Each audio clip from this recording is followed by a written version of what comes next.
Hello everyone, আজকে আমরা আমাদের ৪ নাম্বার প্রবলেম সলভ করব while লুপ দিয়ে।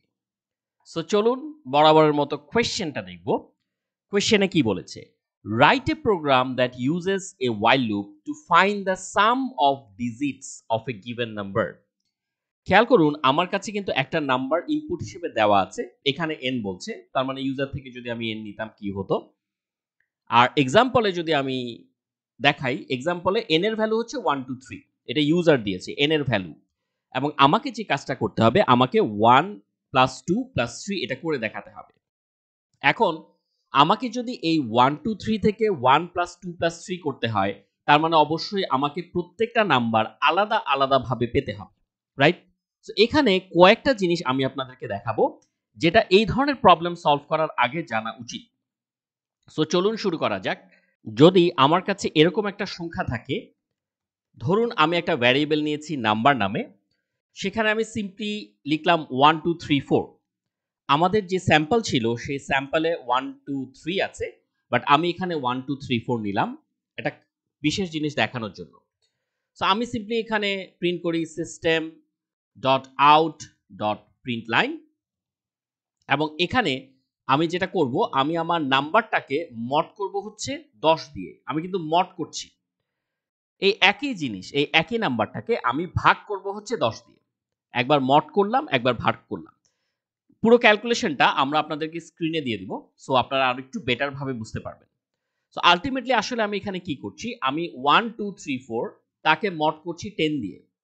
আর সেকেন্ড লাইনে আমি যেটা করছি 1 2 3 4 তাকে মড করছি, তাকে ভাগ করছি, মড করছি না, ভাগ করছি 10 দিয়ে।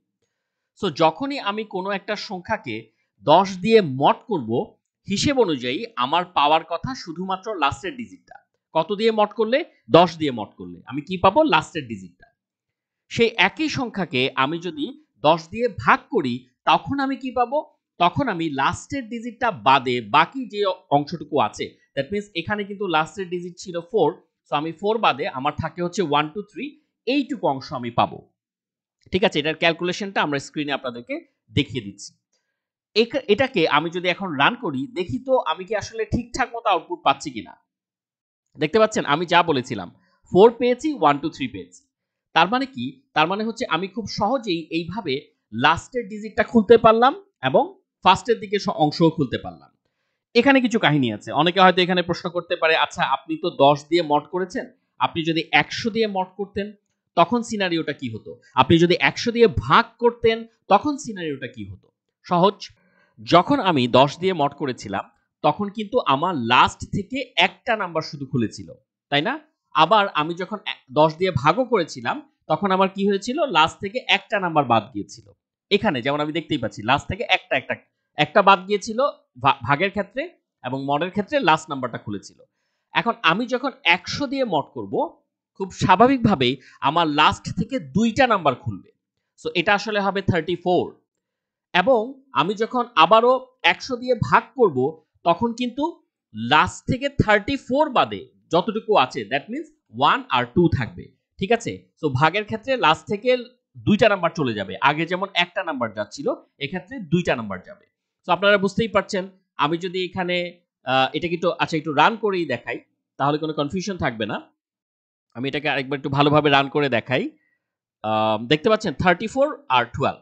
সো আমি আবারও দেখাই, যদি আমি এখন এখানে কি করতাম, আমি এখানে যদি 1000 দিয়ে মড করতাম আর 1000 দিয়ে ভাগ করতাম, তাহলে সিচুয়েশনটা কি হতো?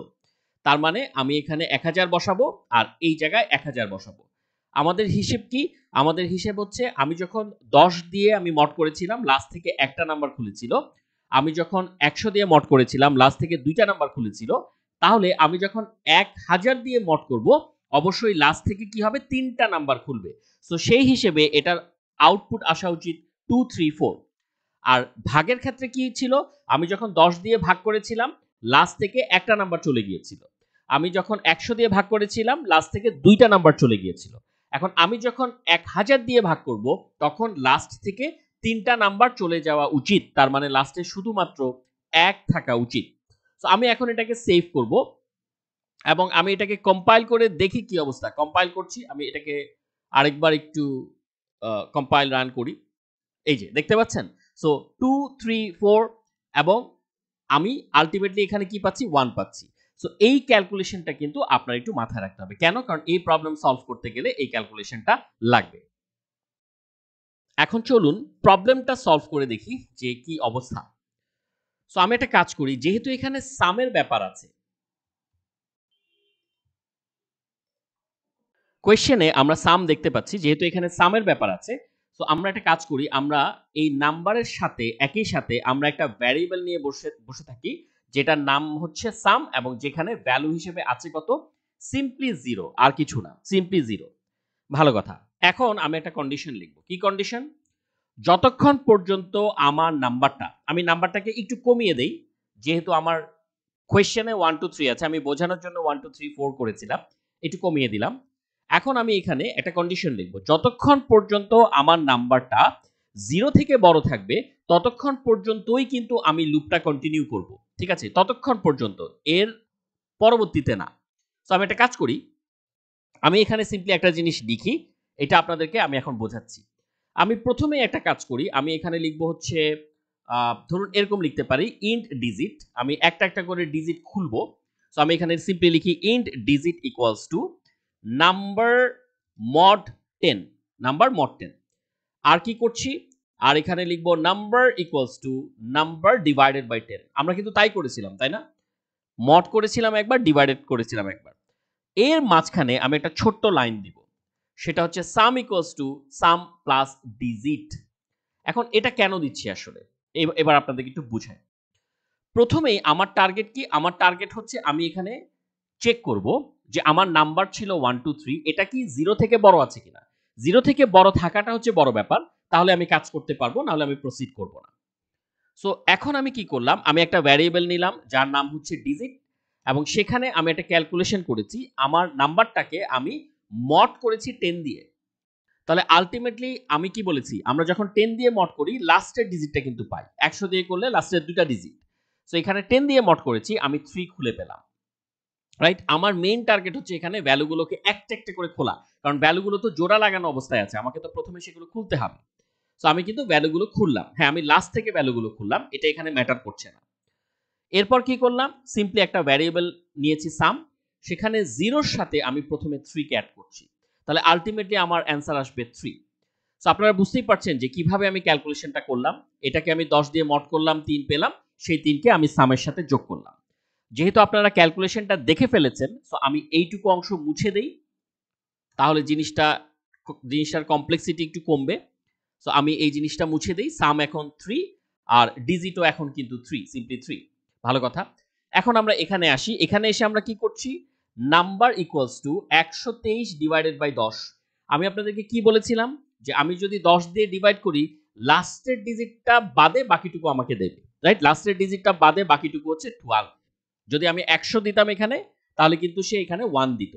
রাইট? কারণ হচ্ছে লাস্টের দুটো ডিজিট তখন বাদ চলে যেত। এগুলোর ক্যালকুলেশন আমরা স্ক্রিনে দেখাবো। সো আলটিমেটলি আমি কিন্তু এখানে পাচ্ছি 12। ভালো কথা। সো এটাকেও যেহেতু আপনি ক্যালকুলেশন দেখে ফেলেছেন, বুঝে ফেলেছেন, সো আমি একটা কাজ করি, আমি এখান থেকে এটাকে আপাতত নাম্বার ইকুয়ালস টু 12 এতটুকুই রাখি। এখন আমি আবারও লুপে ঘুরলাম। আবারও যখন লুপে ঘুরলাম, আমি চেক করছি আমার যে কারেন্ট নাম্বারটা আছে সেটা কি এখনো 0 থেকে বড় কিনা। ঠিক আছে? এখনো 0 থেকে বড় কিনা। সো আমার কারেন্ট নাম্বারটা কত? কারেন্ট নাম্বারটা হচ্ছে 12। 12 কি 0 থেকে বড় কিনা? হ্যাঁ, অবশ্যই 12 0 থেকে বড়। তাহলে আমি আবারও ক্যালকুলেশনে আসি। আবারও ক্যালকুলেশনটা কিরকম? Digit equals to number mod 10। তাহলে এখন কিন্তু digit equals to number mod 10, এখানে ক্যালকুলেশনটা হবে এরকম, নাম্বার হচ্ছে 12 এবং এটাকে আমি মড করছি কত দিয়ে? সিম্পলি 10 দিয়ে মড করছি।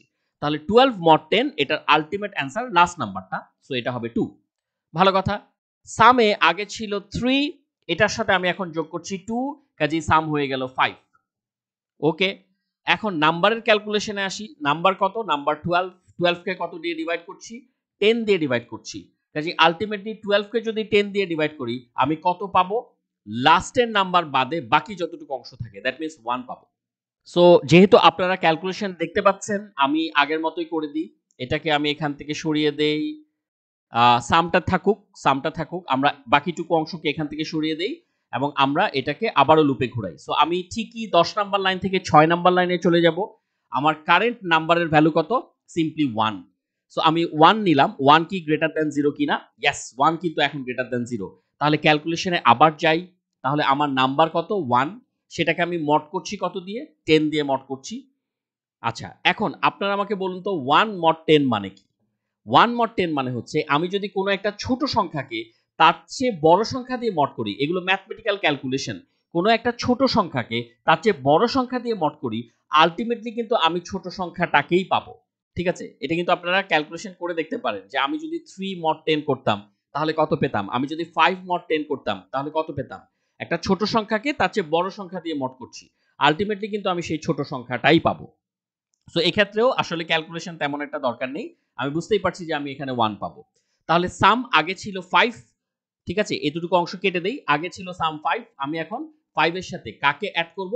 সিম্পলি আমি 1 কে এড করব। দেখুন আমার কিন্তু সামেশন হয়ে গেছে। আমি টোটাল 1 2 3 থেকে 1 প্লাস 2 প্লাস 3 হলে কত হয় পেয়ে গেছি। উল্টো করে পেয়েছি, বাট এটা তো ম্যাটার করছে না এখানে। তো আমি আসলে করেছি 3 প্লাস 2 প্লাস 1। প্রথমে 3 খুলেছি, এরপর 2 খুলেছি, এরপর 1 খুলেছি। এখন number equals to number divided by 10। So number কত ছিল লাস্ট? 1।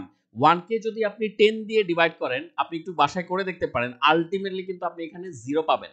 ঠিক আছে? 1 ডিভাইডেড বাই 10 করে দেখতে পারেন, আলটিমেটলি আপনি 0 পাবেন জাভাতে। ঠিক আছে? আমি এই কেন পাবেন এই জিনিসগুলো কিন্তু আগেই ডিসকাস করেছি যে দুটোই যেহেতু ইন্টিজার, তাদেরকে ভাগ করলে কি হবে, এই জিনিসগুলো এখানে এই কারণে আর রিপিট করলাম না। সো নাম্বারটা কিন্তু 0 হয়ে গেল। সো আমি আবারও লুপে ঘুরবো। এখন কিন্তু আর লুপ কাজ করবে না, কারণ এখন কন্ডিশনটা হয়ে গেছে এমন যে 0 কি গ্রেটার দ্যান 0 কিনা। রাইট? এটা তো আর হচ্ছে না। কাজেই আমি লুপ থেকে ঠিকমতো বের হয়ে আসবো। সো আল্টিমেটলি আমার এখানে বেনিফিটটা কি? আল্টিমেটলি বেনিফিট হচ্ছে এই লুপের থ্রুতে আমি কিন্তু যেকোনো নাম্বারকে সাম করতে পারি, যেকোনো নাম্বারকে। সো আমি এখানে একটু জাস্ট সামটাকে প্রিন্ট করে আপনাদেরকে দেখাই যে আল্টিমেটলি কিন্তু আমরা এখানে 6 পাবোই। আল্টিমেটলি প্রিন্ট করে দেখাচ্ছি। সো আমি এটাকে সেভ করছি এবং আপনাদের সামনে প্রিন্ট করছি। আমি এটাকে আরেকবার আমি এটাকে প্রিন্ট করার চেষ্টা করি। আমি এটাকে একটু নিচে নামাই, মানে যতটুকু দেখানো যায়। সো আমি এটাকে আবারও রান করছি। এই যে 6 দেখতে পাচ্ছেন? আমরা কিন্তু এখন 6 পাচ্ছি। সো আমি যেহেতু এটা একটু ডিফারেন্ট টাইপের প্রবলেম, আমি এখানে ইউজার থেকে ইনপুট নিয়ে আপনাদেরকে একবার দেখাই। সো আমি সিম্পলি এখানে লিখব ইম্পোর্ট জাভা, আমি এটাকে নিচে নামাই। Import Java dot util dot scanner dot util dot scanner, এবং খুব দ্রুতই আমি এখানে লিখে ফেলি scanner SC equals to new scanner, এবং এখানে কি থাকবে? System dot in, system dot in. Fine. এবং আমরা এখন ইউজারের কাছে একটা ইনপুট চাই, system dot out dot print line. আমরা বলি এন্টার এন্টার ইয়োর ইনপুট। আমরা ইউজারকে রিকোয়েস্ট করছি যে আপনি একটা ইনপুট আমাকে দিন, এবং এই ইনপুটটা ইউজার থেকে নিব। এই যে 1 2 3 এটা আমরা নিজেরা না দিয়ে আমরা এখানে সিম্পলি বলি এসসি ডট নেক্সট ইন্ট। ঠিক আছে? SC dot next int. আর কোথাও আই গেস চেঞ্জ করার দরকার নেই, কারণ আমরা বাকি সব জায়গায় নাম্বার ভ্যারিয়েবলকেই ব্যবহার করেছি। শুধুমাত্র এখানে নাম্বার ভ্যারিয়েবলে ভ্যালুটা ইউজার থেকে আসছে, আর কোনো কিন্তু তেমন কোনো চেঞ্জেস নেই। সো আমি একটা কাজ করি, আমি সিম্পলি এটাকে এখন রান করার চেষ্টা করি। সো আমি রান করছি এবং আমি আপনাদেরকে আউটপুটটা দেখাই যে আউটপুটটা কি এসছে। প্রথমে আমার কাছে ইনপুট চাচ্ছে। সো আমি ইনপুট হিসেবে আসলে এখানে দেই 1 দেন 2 4 1 2 3 4 5 এতটুকু দিলাম। ওই যে আপনাদের মনে আছে প্রথম প্রবলেমে যে আমরা সাম করেছিলাম, কত এসেছিল? 15 এসেছিল, তাই না? এখানে দেখি তো কত আসে। আমি এখন এন্টার চাপ দেই, এই দেখতে পাচ্ছেন 15। ওই যে প্রথম প্রবলেম যেটা, সেই প্রবলেমটাকে আমরা এখন ইউজার থেকে ইনপুট নিয়ে সলভ করেছি। কিন্তু ইউজার যাই দেখ না কেন আমরা কিন্তু সেটা ধরে ধরে সাম করে দিতে পারবো। ঠিক আছে? আশা করি আপনারা পুরো লজিকটা বুঝতে পেরেছেন। তবে আপনাদের কাছে এখন আমার কিছু কোয়েশ্চেন আছে। কিছু না, জাস্ট একটা কোয়েশ্চেন।